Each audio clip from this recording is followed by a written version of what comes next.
É muito interessante que a gente tenha diante de nós, né, duas teorias para explicar o diamagnetismo. Ou seja, duas teorias microscópicas, porque nas duas teorias eu olho para os constituintes da matéria, os constituintes dos átomos. Na realidade, nós só consideramos um constituinte, o elétron, e o próton. Agora a gente entende um pouco melhor, né, essa questão do próton. De fato, os prótons dariam uma contribuição também, né, para a susceptibilidade magnética de um átomo. Mas, se eu levasse em conta os prótons, eu teria uma soma parecida com esta aqui, né? E aqui, quando eu tiver um próton, eu vou colocar a massa do próton. O problema é o seguinte, que a massa do próton é aproximadamente 1.800 vezes, quase, podemos colocar 2.000 vezes maior do que a massa do elétron. Portanto, se eu levasse em conta a contribuição dos prótons, eu obteria aqui um resultado muito pequeno, cerca de 2.000 vezes menor. Porque esse efeito depende do inverso da massa do próton. Portanto, quando eu falei do átomo, na verdade, eu só preciso considerar os elétrons, né? Os demais termos são praticamente desprezíveis, né?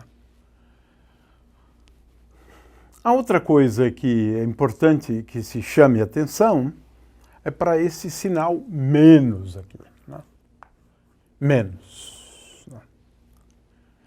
Esse sinal menos indica, né, que a magnetização não está alinhada com o campo magnético. Isso aqui é típico das substâncias paramagnéticas. É o contrário. Ela está na direção oposta ao campo magnético aplicado.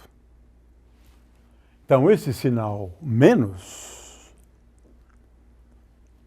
se refere a um material diamagnético. Ele não se alinha, como é o caso dos materiais paramagnéticos. E é isso que causa a repulsão, ao invés de atração. Então, esse sinal menos é extremamente importante. E os materiais diamagnéticos, todos, de acordo com essa tabela no texto, têm susceptibilidades magnéticas negativas. É isso um aspecto importante. Uma outra coisa que a gente gostaria de chamar a atenção é o seguinte: como é que eu calculo RI? Né? Bom, a teoria clássica é péssima nisso. Não. Então, a melhor forma de calcular estes RIs, né, ou R de uma maneira geral, né, é realmente na teoria quântica, onde lá você calcula o valor esperado de R, por exemplo.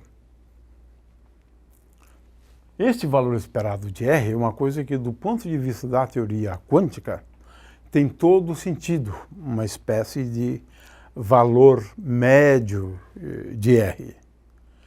De forma que, na teoria quântica, a gente substitui este pedaço aqui por soma I indo de 1 até N de RI ao quadrado médio.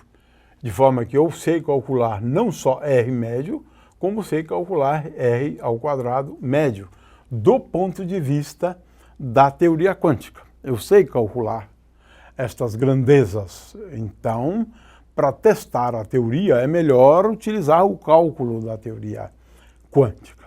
Finalmente, esse RI ao quadrado aqui, na verdade, né, ele seria só o raio do movimento circular. Mas num átomo não é verdade que ele seja um movimento circular. A gente fala lá de orbitais, né?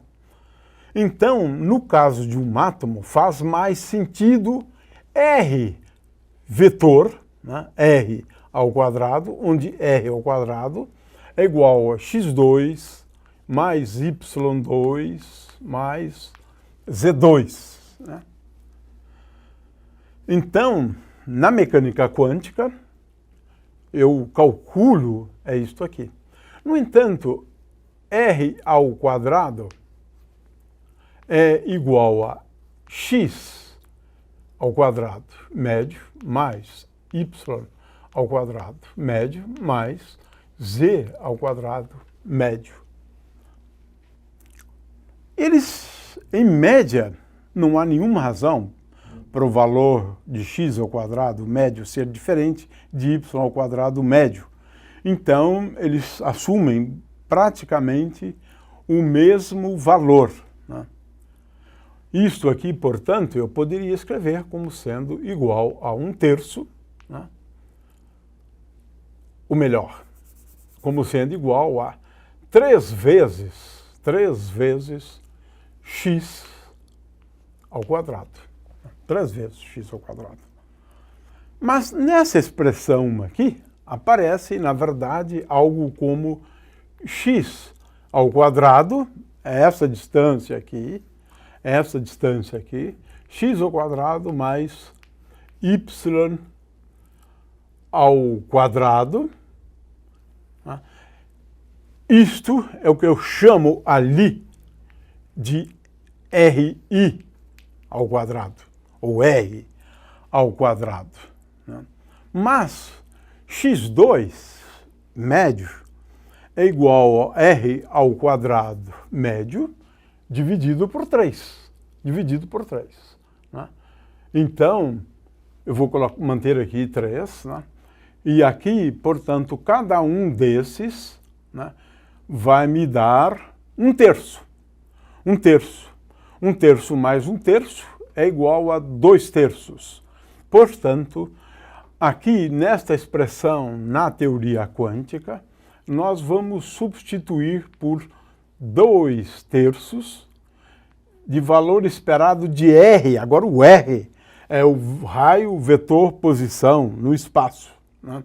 RI, podemos até chamar atenção para isso aqui. Né? 2/3 de RI ao quadrado. Então, na teoria quântica, eu tenho que a suscetibilidade magnética é igual a menos N vezes E ao quadrado, e agora aqui colocando o R ao quadrado médio tridimensional, eu tenho 2/3 e ali eu tenho 1/4, então aqui eu tenho 6, 1/6.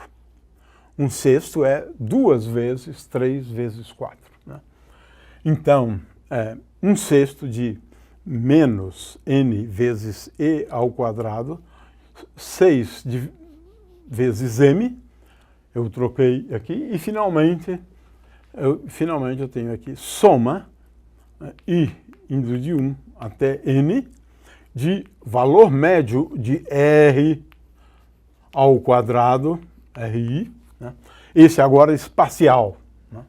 E essa é a expressão que a gente usa, ou procura calcular na teoria quântica, porque na teoria quântica eu sei como calcular R, agora espacial, né, ao quadrado médio. Então, com isso, nós apresentamos uma teoria microscópica para o diamagnetismo clássico e depois dissemos como a gente pode calcular as coisas dentro do contexto da teoria quântica.